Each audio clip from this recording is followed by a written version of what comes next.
Welcome to round 2 of our competition between the Roomba 980 and the Neato Botvac Connected D7. You can see the other rounds in the description or on the screen at the end of this video, and be sure to subscribe for the next round, which will be navigation and obstacle avoidance tests. This round is all about suction and airflow. We put both vacuums through an airflow test, a crevice pickup test, and a deep clean test to see which one of these premium robot vacuums is the most powerful.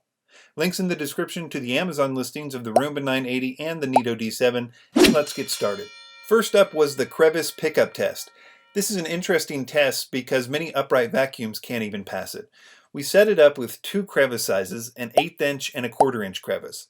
They both did better than I personally expected, as they both picked up a good deal of the 1/8 inch crevice, but it appeared that the Neato D7 picked up just a little bit more than the Roomba 980 on the 1/4 inch crevice. With the deep clean test, we rubbed exactly 30 grams of sawdust into our medium pile test carpet and ran them with an equal number of passes on high power.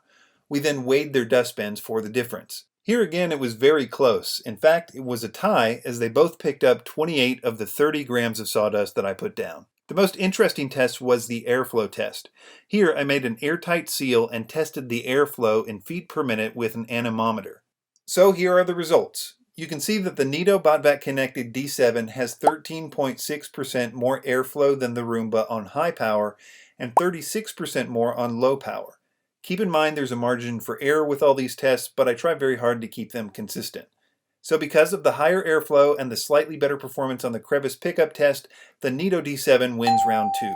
Links in the description, and be sure to subscribe for the next round, and consider a like if you're enjoying this series. Thanks for watching.